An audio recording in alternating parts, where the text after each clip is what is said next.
Mitä tehdään silloin, kun lapsi menee kaverille iltapäivällä vähäksi aikaa?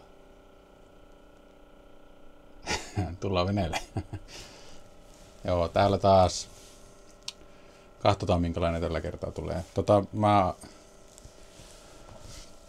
No joo, tässä on kahtokas. Kahvitkin mukana.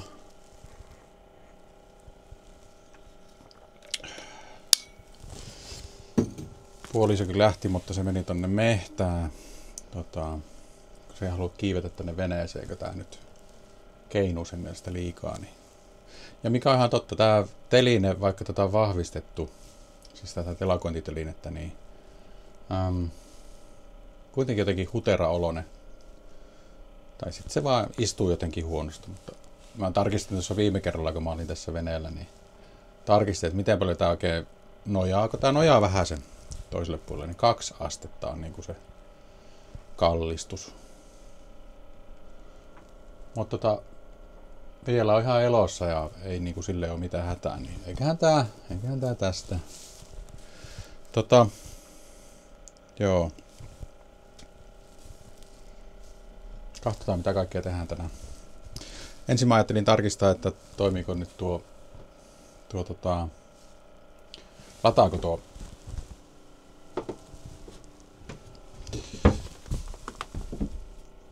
laturi vai ei. Tuolla ainakin on toinen akku on ihan täynnä 13.2. Toisessakin on 13.2. Eikö siellä ole itse asiassa 13.4. Ja se näyttäisi, että siellä on ihan täynnä siellä kans. Niin sehän on hyvä juttu. Se tietää sen, että kennot toimii, tai siis aurinkokenno toimii ja lataa. Niin ei tarvitse huolehtia siitä sen enempää. Nyt on taas, tai nyt on niinku hupiakkupuoli on ok. Tuon näköinen setup mulla on siellä.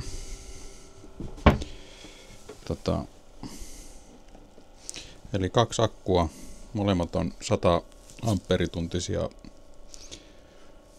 litiumeita. Ne on niinku rinnan kytketty ilmeisesti, onkohan se niin? Niin se taitaa olla, joo. Ja sitten noin. Niin, ne on niinku tavallaan niin, että tämä toinen akku on kytketty suoraan tuonne noihin busbaareihin tuossa. Ja sitten täältä menee siis sitten plussat ja miinukset menee toiselle akulle kanssa. Että ne on niinku rinnan kytketty. Joo, tiedän, että on punaiset kaapelit molemmissa, mutta se nyt ei ole se tärkein juttu. Starttiakku on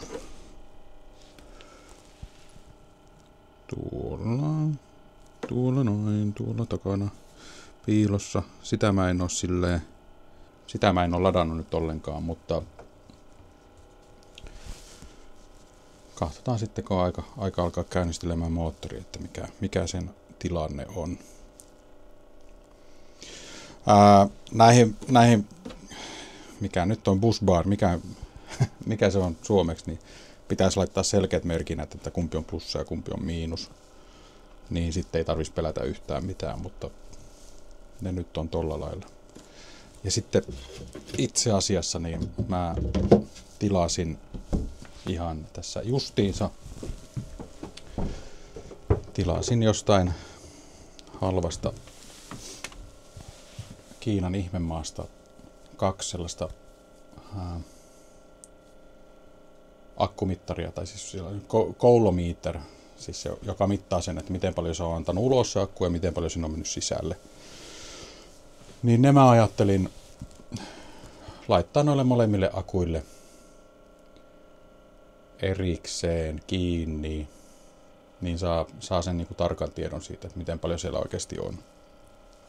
Tai sitten vaihtoehtoisesti mä laitan sen niinku siihen tuohon busbarin kiinni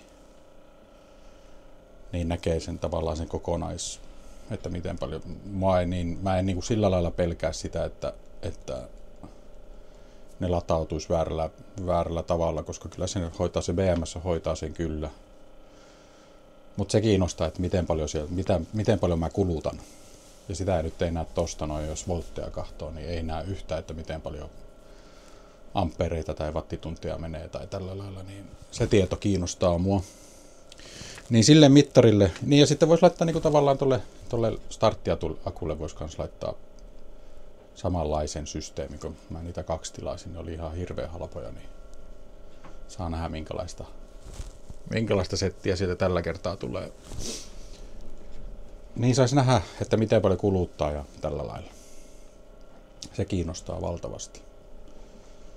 Niin pitää keksiä niille mittareille joku paikka, että olisiko sitten tuossa alhaalla ihan saman tien vai pitääkö ne vetää tänne ylös jonnekin tänne. Joo. Mutta joo, se oli nyt yksi asia, mikä mua kiinnosti tänään. Ja sitten mä ajattelin tuolla eessä tehdä tuollaiset templateit, kun mä oon repinyt sitä seinämateriaalia tuolta irti ja pitää päivittää se, niin, niin ajattelin, että mä teen siis, mulla on tuossa Kokkola-lehtiä, jota mä menen nyhertää kasaan ja sitten tehdä mallit. Että mä saan leikata valmiiksi kotona ne materiaalit, niin ei tarvi niinku täällä alkaa nyhertämään, koska se on ihan hirveän ärsyttävän olosta. Niin jospa se onnistuisi sillä lailla, että saa sopivan kokoiset lätyskät heittää tonne seinille saman tien. Niin sellaista tässä nyt olisi tällä kertaa. Katsotaan mitä keritään tehdä. Mutta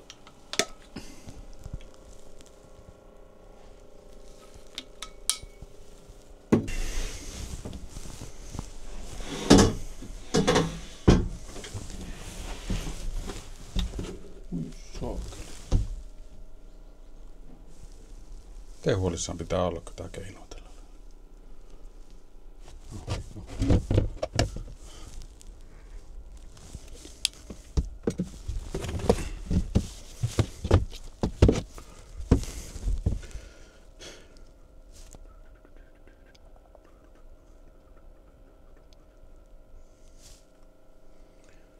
Vai riittääkö, jos mä vaan mittaan?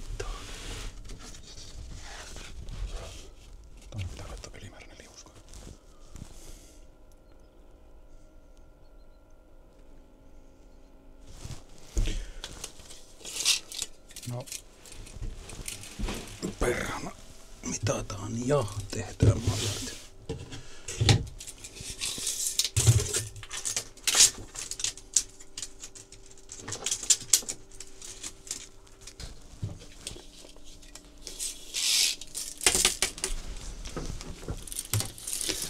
Joo, mä laitan siis kaikkiin kyllä silleen ylimääräistä, että ei niinku pitäisi jää siitäkin. En mä mitenkään epäile tätä telinettä sillä lailla enkä venettäkään, mutta vähän niinku tonne ihan kärkeen jotenkin pelottaa tää kuroa. Mäkään en oo mikään keijukainen.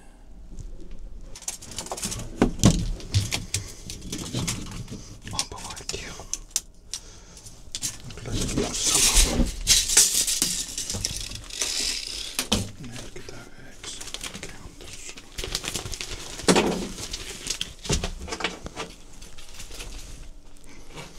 Tuleeko teille sellainen kahden ammattimainen fiilis tästä mun äheltämisestä?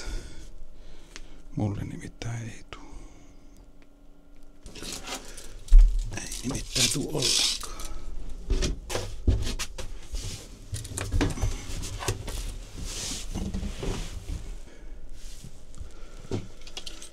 Mitähän paljon tämä oikein? Tää on niinku se 5 senttiä. 17. Sama mitta. Eikö tossa on vähemmän tuolla noin? Niinpä tietenkin. Paljonkaan se on tuolla.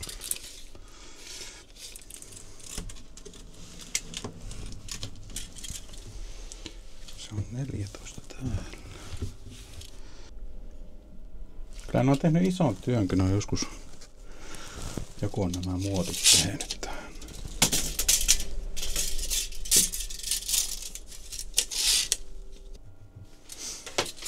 Okei. No nyt ne on niinku mitattu. Mä ajattelin, että mä teen ensin tää yhden. Ja sitten kahta, miten se istuu tänne näin. Ja sitten jos se sopii hyvin, niin mä teen tietenkin toiselle puolelle samat.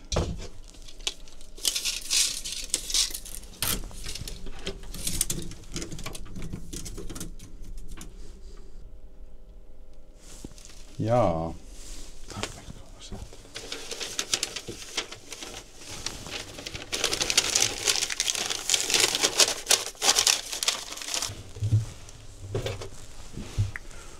Katsotaan, mitä tästä tulee.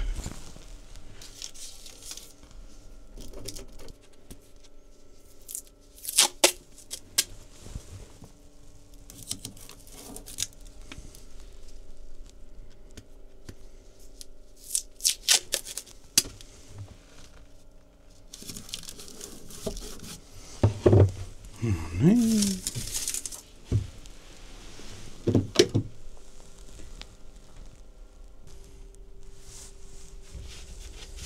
Saapa nähdä niin. Saankohan mä koko kesänä vaihdettua mitään muuta kuin tämä yhden paneelin tästä. Toivottavasti. Se nyt ei ihan toteudu kuitenkaan.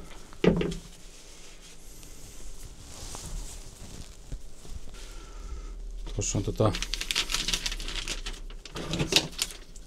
Joo, puhutaanpa tämä nyt tässä. Eli me ollaan varmaankin Kokkolan pienin veneilyseura. Ja olen aikaisemminkin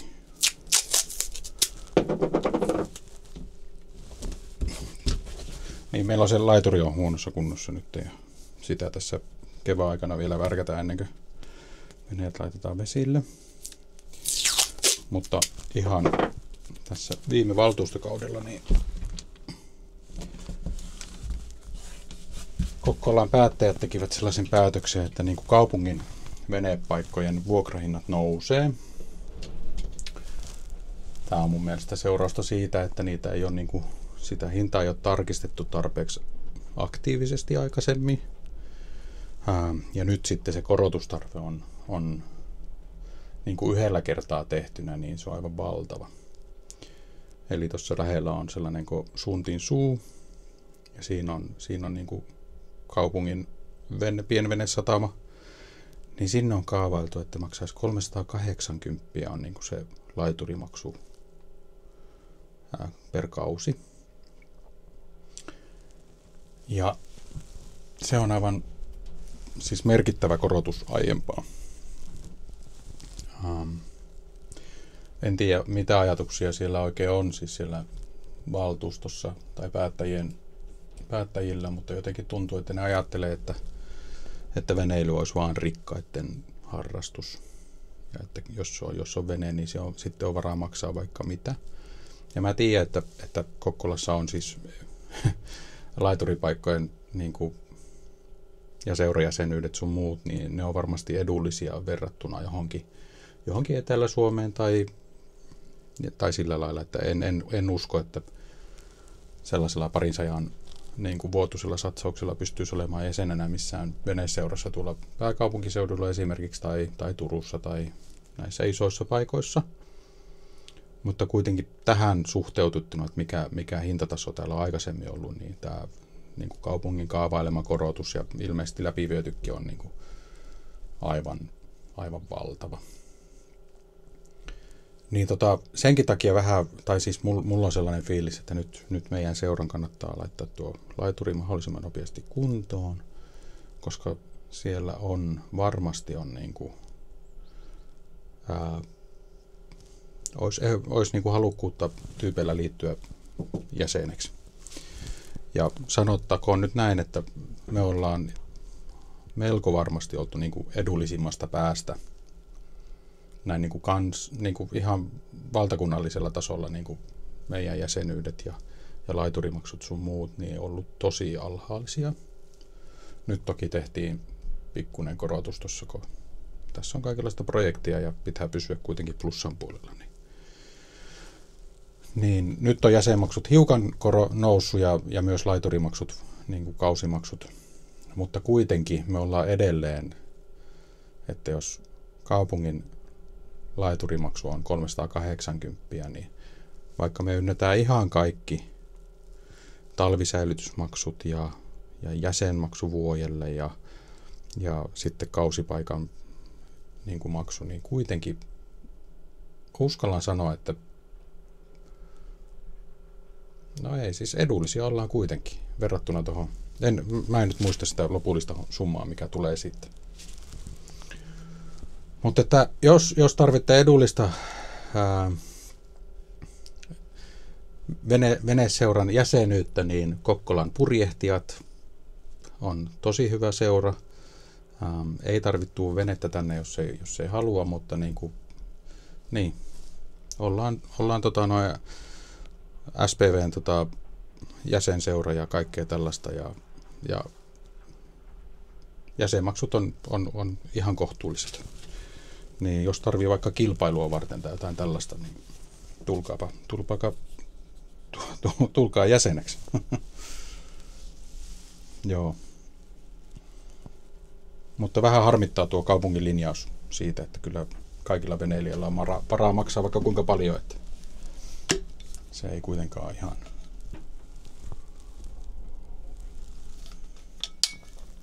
aina ole yksi yhteen. Tällainen räntti tähän väliin.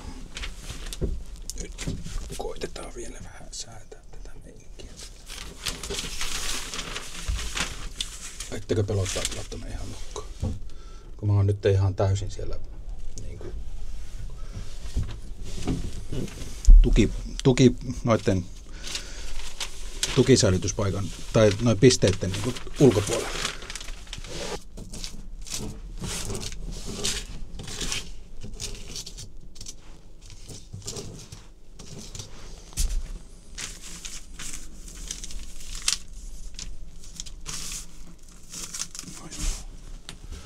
Nyt tämä pitäisi sitten vielä saada niin kuin kokonaisena pois tosta, ettei tule mitään epäselvyyksiä matkan varrella. Ja sitten mä oonkin oikeastaan tehnyt kaiken, mitä mä meinasin tässä nyt tehdä. Nyt aletaan tätä katsastushommia tässä laiturikaverin kanssa säätämään taas ja katsomaan, että miten saadaan hoidettua kaikki katsastukset taas. Mä oon niin tehnyt sen, mitä mä tulin tekemään. Eli tollasta. Se menee tonne asti.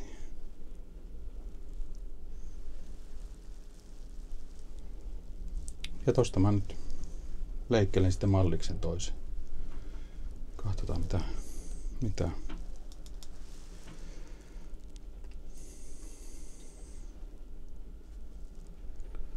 Niin, että katsotaan mitä tapahtuu. Tuleeko hyvää vai huonoa. Mutta hei, tää oli tällainen värkkäilypätkä nyt tällä kertaa. Kiitos taas, kun jos olitte tänne asti kuuntelemassa, niin kiitos seurasta ja hommat etenee pikkuhiljaa. Mun pitää vielä, no tietenkin näitä seinäjuttuja, mutta niin kuin tärkeimmät on tuossa, että saa katsottua vielä moottorista öljyt ja siinä on se vesipumppu vähän, tai siitä vähän vuotaa vettä, niin, tai öljyä tiputtaa pikkusen. Niin se pitäisi katsoa ja vaihtaa kaikki suodattimet ja tarkistaa, että nafta kulkee. Mut hei, pistäkää seurantaa ja oikeasti laittakaa tää kanava kanssa seurantaa, koska se auttaisi ihan hirveästi. Ja vinkatkaa kaverille, jotka tykkää purjehduksesta, että tulevat tänne viisastelemaan mulle. Niin saa vähän keskustelua aikaiseksi kanssa. Ja Instagramissa ja Facebookissa myös samalla tavalla Tuuliajolla podcast. löytyy sieltä kans. Ja tää on tällaista värkkäämistä. Pienellä budjetilla purjehtimista. Niin saa tulla mukaan. Ei siinä, katsellaan.